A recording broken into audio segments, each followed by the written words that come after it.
नमस्कार दोस्तों, मेरा नाम है विकास। स्वागत है आपका हमारे यूट्यूब प्लेटफॉर्म पॉलिटी पाठशाला पर। आज के हमारे इस वीडियो से हम 9th क्लास की एनसीईआरटी की न्यू बुक को शुरू करने वाले हैं। जो एनसीईआरटी की न्यू बुक है उसमें लगभग 9 से 10 चैप्टर्स हैं और हमारी इस पूरी सीरीज में हम सभी चैप्टर्स को वन बाय वन और सभी टॉपिक्स को वन बाय वन डिस्कस करेंगे।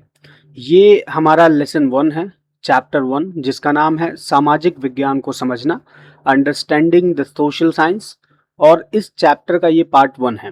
इस चैप्टर को हम लगभग 3 से 4 पार्ट्स में कवर करेंगे और सेम यही चीज़ हम बाकी के चैप्टर्स के साथ भी कंटिन्यू करने वाले हैं।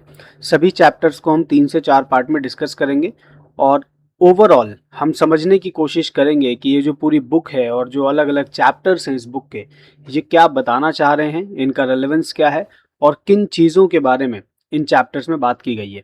तो आइए शुरू करते हैं और देखते हैं कि आज का हमारा ये जो चैप्टर है, अंडरस्टैंडिंग द सोशल साइंस, सामाजिक विज्ञान को समझना।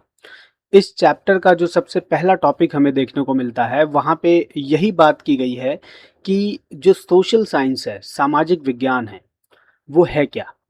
सामाजिक विज्ञान, जिसे हम सोशल साइंस या फिर सोशल स्टडीज़ भी कहते हैं, वो सब्जेक्ट है क्या? उस सब्जेक्ट का मतलब क्या है? और इसी चैप्टर से इस बुक की शुरुआत होती है और इस टॉपिक से इस चैप्टर की शुरुआत होती है।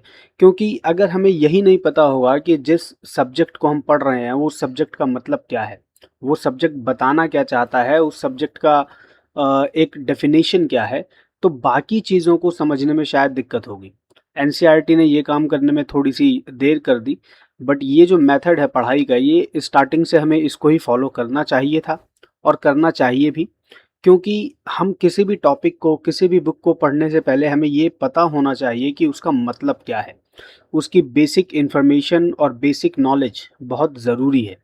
खैर, इस चैप्टर को शुरू करते हैं तो हम ये देखते हैं कि सबसे पहले यही बात की गई है कि जो सोशल स्टडीज़ है, जो सामाजिक विज्ञान है या फिर जो सोशल साइंस है, उसका मतलब क्या है।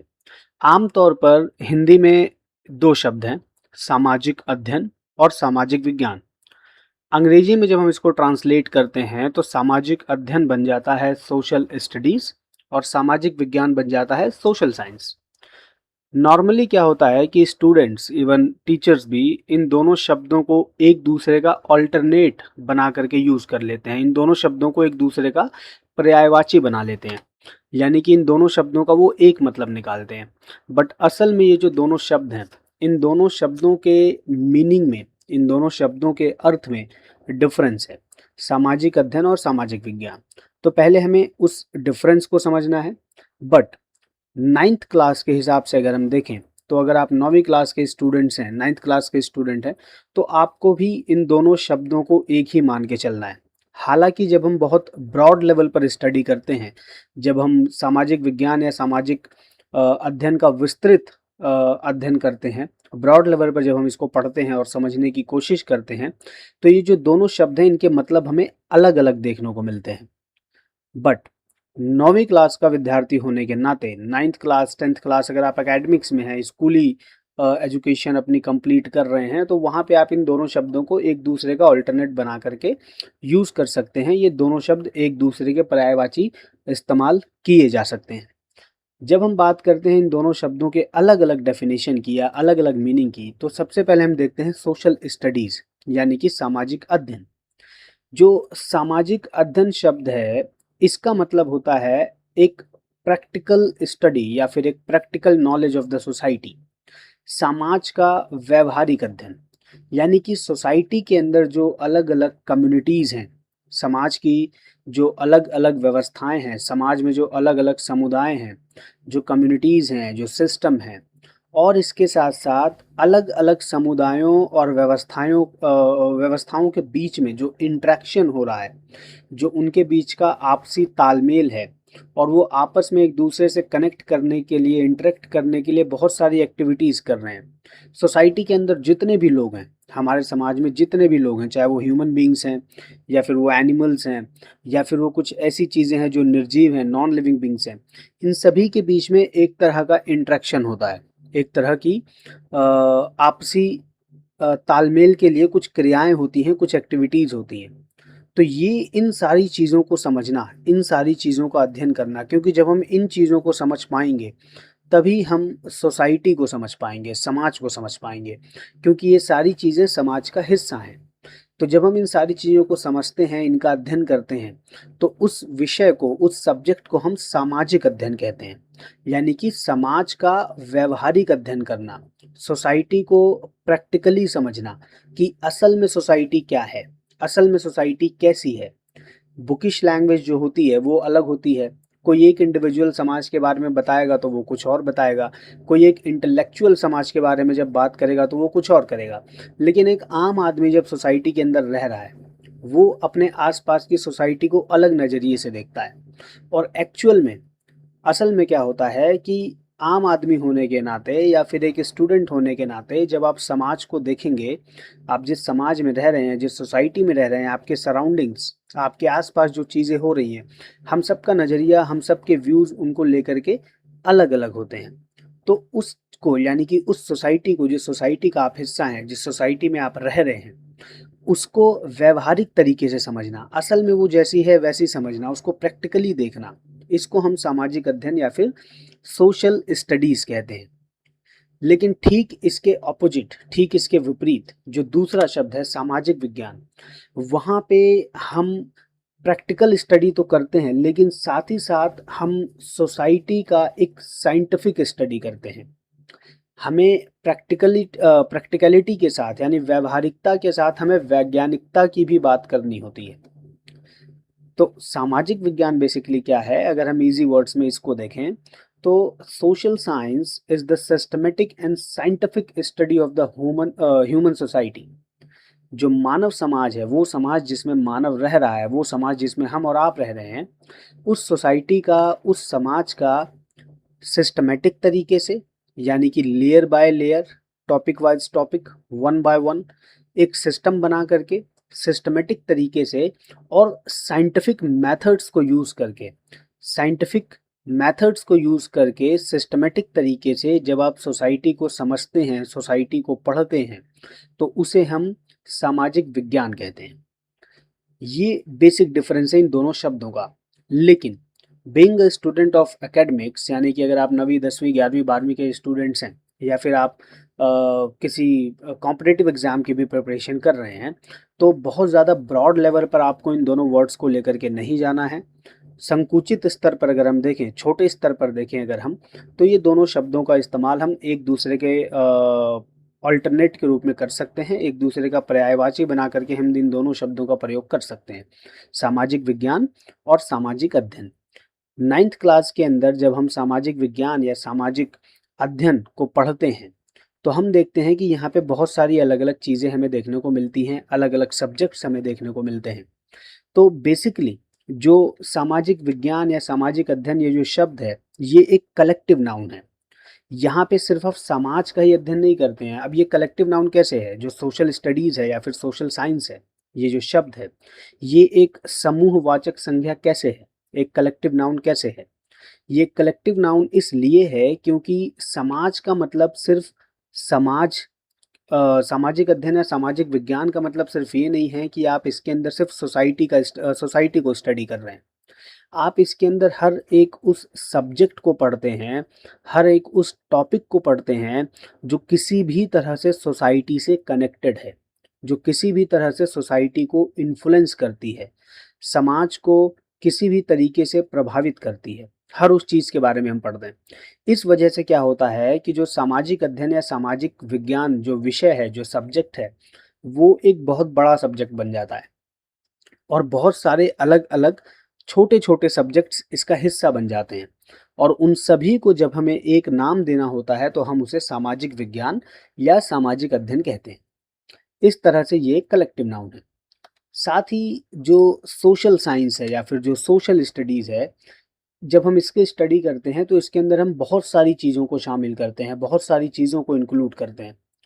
सोशल साइंस के अंदर आप सिर्फ सोसाइटी और सोसाइटी में रह रहे लोगों के बारे में नहीं पढ़ते हैं, और भी तमाम चीज़ों के बारे में पढ़ते हैं। कुछ ऐसी चीज़ें जो इनविजिबल हैं, कुछ ऐसी चीज़ें जो विज़िबल हैं, यानी सोसाइटी के अंदर हमें जो चीज़ें दिख रही हैं, हमें हमें वातावरण दिख रहा है, हमें नदियाँ दिख रही हैं, पहाड़ दिख रहे हैं, लोग दिख रहे हैं, अलग-अलग कल्चर दिख रहा है, अलग-अलग भाषाएँ हम सुन रहे हैं, अलग-अलग बोलियाँ हम सुन रहे हैं। तो ये वो चीज़ें जो विज़िबल हैं, जिनके बारे में हम स्टडी करते हैं। कुछ ऐसी चीज़ें होती हैं जो इनविज़िबल होती हैं, जैसे कि लोगों के बीच का रिलेशन। लोग एक दूसरे के साथ इंटरेक्ट करने के लिए किस प्रोसेस को यूज़ कर रहे हैं।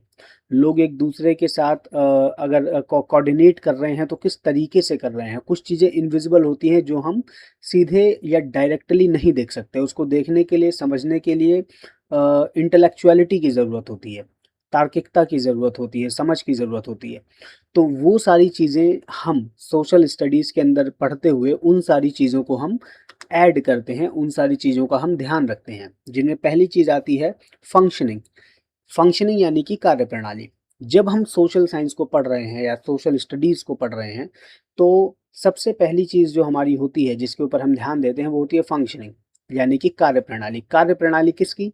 जिस भी चीज़ की आप स्टडी कर रहे हैं। अगर आप ह्यूमन रिलेशन की स्टडी कर रहे हैं, तो लोगों के बीच जो रिलेशन बन रहा है, जो नातेदारी बन रही है, उसका प्रोसेस क्या है, फंक्शन कैसे कर रहा है वो सिस्टम। आप अगर ज्योग्राफी के बारे में पढ़ रहे हैं तो वहाँ की कार्यप्रणाली, अगर आप हिस्ट्री के बारे में पढ़ रहे हैं तो हिस्ट्री में जो चीज़ें हुई वो किस तरह से हुई, कैसे काम वो हुआ, या फिर कोई एक इवेंट है, कोई एक इंसिडेंट है, वो किस तरह से उसने अपनी जगह बनाई। तो हम कार्यप्रणाली की बात करते हैं, फंक्शनिंग की बात करते हैं। इसके साथ ही हम बात करते हैं डेवलपमेंट की। जब हम सोशल साइंस पढ़ रहे हैं, तो जो दूसरी सबसे इम्पोर्टेंट चीज़ हम डिस्कस करते हैं वो डेवलपमेंट की करते हैं, और ये सारे सब्जेक्ट्स में इम्प्लीमेंट होता है। सोशल साइंस की जितनी भी सब्जेक्ट्स हैं, अभी हम आगे देखेंगे कि कितने डिसिप्लिन्स हैं इसके अंदर, वो सब में इम्प्लीमेंट होंगी। इसके साथ ही हम बात करते हैं सोसाइटी के रहने वाले, सोसाइटी के अंदर रहने वाले जितने भी बीइंग्स हैं, कुछ लिविंग हैं, कुछ नॉन लिविंग हैं, उनके बीच में जो आपसी इंटरपर्सनल रिलेशनशिप है, जो इंटरेक्शन है, आपसी संबंध और पारस्परिक क्रिया, यानी आपस में होने वाली जो एक्टिविटीज़ हैं और आपस में जो उनका रिलेशन है, उसके बारे में भी हम बात करते हैं। तो इस तरह से ये है सोशल साइंस का एक बेसिक इंट्रोडक्शन, जहाँ पे हम ये देख सकते हैं कि सामाजिक विज्ञान या सामाजिक अध्ययन क्या है। तो अगर हम इजी वर्ड्स में इस पूरे टॉपिक को, जो अभी हमने पढ़ा, अगर हम इसको समराइज करें तो हम ये कह सकते हैं कि जो सामाजिक अध्ययन है या फिर जो सामाजिक विज्ञान है, वो एक ऐसा सब्जेक्ट है, एक ऐसा विषय है, जहाँ पे हम सोसाइटी का और सोसाइटी को अफेक्ट करने वाली सभी चीज़ों की स्टडी करते हैं। सामाजिक विज्ञान यानी कि सोशल साइंस और social study is a subject, जहाँ पे हम हर उस चीज़ की स्टडी करेंगे जो सोसाइटी का हिस्सा है या सोसाइटी को किसी तरह से इफ़ेक्ट कर रही है, प्रभावित कर रही है। इसके साथ ही ये जो सामाजिक विज्ञान है, क्योंकि ये एक कलेक्टिव नाउन है, तो कलेक्टिव नाउन होने के नाते ये एक इकलौता एक सिंगल सब्जेक्ट नहीं है। इसके अंदर बहुत सारे अलग-अलग सब्जेक्ट्स इंक्लूड होते हैं। तो जो अलग-अलग सब्जेक्ट्स इसके अंदर इंक्लूड होते हैं, हम उनको अलग-अलग पार्ट्स में डिवाइड कर सकते हैं। बहुत सारे सब्जेक्ट्स हैं, लिस्ट बहुत लंबी है, लेकिन जो कुछ मेजर सब्जेक्ट्स हैं, जो सामाजिक विज्ञान या सामाजिक अध्ययन का हिस्सा हैं, जो मिल करके सामाजिक विज्ञान को बनाते हैं, सामाजिक अध्ययन को बनाते हैं, इस सब्जेक्ट को बनाते हैं, उन सब्जेक्ट्स में जो सबसे इम्पोर्टेंट और सबसे मेजर सब्जेक्ट्स है, वो है पॉलिटिकल साइंस, राजनीतिक विज्ञान, जहाँ पे हम सोसाइटी के अंदर होने वाली पॉलिटिकल एक्टिविटीज़ को डिस्कस करते हैं। इसके साथ आती है सोशियोलॉजी, समाजशास्त्र, जो समाज का साइंटिफिक स्टडी है, यानी कि समाज के अंदर जो रिलेशनशिप है, समाज के अंदर जो फैमिलीज़ हैं, समाज के अंदर जो लोग रह रहे हैं, अलग-अलग कम्युनिटीज़ हैं, उनका साइंटिफिक स्टडी, उनका वैज्ञानिक अध्ययन समाजशास्त्र है। और इसके साथ ही हम इकोनॉमिक्स पढ़ते हैं, क्योंकि समाज को चलाने के लिए, देश को चलाने के लिए, समाज से मिल कर के देश बन रहा है। किसी भी समाज को रन करने के लिए, चलाने के लिए पैसे की ज़रूरत पड़ती है। आर्थिक क्रियाएँ होती हैं समाज के बीच में, और समाज आर्थिक क्रियाओं के ज़रिए ही अपने आप को विकसित करता है। तो वो सारी चीज़ें हम अर्थशास्त्र में पढ़ते हैं। उन इकोनॉमिकल एक्टिविटीज़ को और इकोनॉमिक से रिलेटेड टॉपिक्स को हम इकोनॉमिक्स में पढ़ते हैं। और इकोनॉमिक्स समाज का हिस्सा है, क्योंकि इकोनॉमिकल एक्टिविटीज़ और इकोनॉमी सोसाइटी के अंदर हो रही है।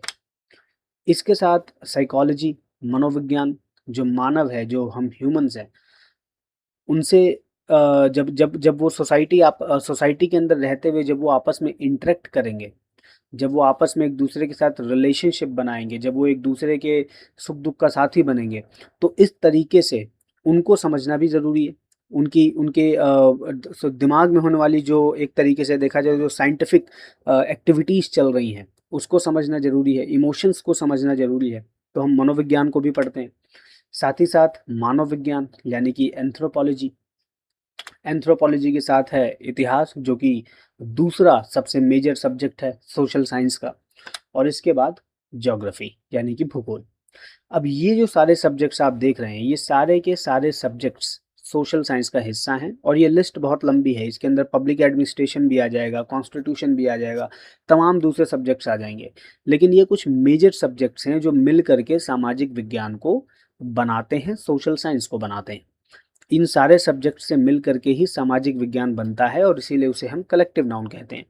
इन सभी चीज़ों को पढ़ करके ही हम समाज को डीपली, अच्छे से, सही तरीके से समझ पाते हैं, और एक कंक्लूजन पर पहुंच पाते हैं कि असल में सोसाइटी क्या है, सोसाइटी कैसे काम करती है, सोसाइटी की फंक्शनिंग क्या है, और रिलेवेंस क्या है सोशल साइंस का। अब इसके अंदर जो हमें कुछ सब्जेक्ट्स दिख रहे हैं जो कि हमारे मेजर सब्जेक्ट्स हैं, वो क्या हैं? 9th और 10th क्लास के स्टूडेंट होने के नाते, या फिर एकेडमिक्स के स्टूडेंट्स होने के नाते, अगर आप 9 to 12th में हैं, तो जो मेजर सब्जेक्ट्स हैं जिन्हें आपको सोशल साइंस में पढ़ना है, वो एक तो है हमारा पॉलिटिकल साइंस, जिसे हम राजनैतिक विज्ञान, राजनीति शास्त्र, या फिर सिविक्स कहते हैं। दूसरा है आपका इकोनॉमिक्स यानी कि अर्थशास्त्र, और इतिहास यानी कि हिस्ट्री, और भूगोल। 9th और 10th में आप इन्हीं चार सब्जेक्ट्स को या इन्हीं चार टॉपिक्स को पढ़ करके सामाजिक विज्ञान को समझने की कोशिश करते हैं, समाज को समझने की कोशिश करते हैं। जब आप 9th 10th क्रॉस करते हैं, 11th 12th में जाते हैं, तो आपके पास और दूसरे सब्जेक्ट्स आ जाते हैं, जैसे सोशियोलॉजी, साइकोलॉजी, मानव विज्ञान, और इसके साथ ही कुछ दूसरे सब्जेक्ट्स हैं जो हमारे सोशल साइंस का हिस्सा बन जाते हैं। तो फिलहाल के लिए इतना ही। अभी जो है ये जो हमारा टॉपिक था, ये यहाँ पे हम अभी कंप्लीट करते हैं। ठीक है, ये पार्ट 1 था। अगले टॉपिक में हम इस चैप्टर के आगे के अगली वीडियो में हम इस चैप्टर के आगे के टॉपिक्स को समझेंगे। ये एक बहुत ही बेसिक इंट्रोडक्शन था जो बताता है कि ये बुक और ये सब्जेक्ट क्या है, और इस बुक में या इस सब्जेक्ट में आपको किन किन चीज़ों को पढ़ना है। आगे हम बाकी के टॉपिक्स को कवर करेंगे। लेसन 1 का ये फर्स्ट टॉपिक था जो हमने अभी डिस्कस किया। अगर आपको वीडियो पसंद आई हो, समझ आई हो, तो वीडियो को लाइक करें, चैनल को सब्सक्राइब करें, और शेयर करें अपने क्लासमेट्स के साथ। Thanks for watching.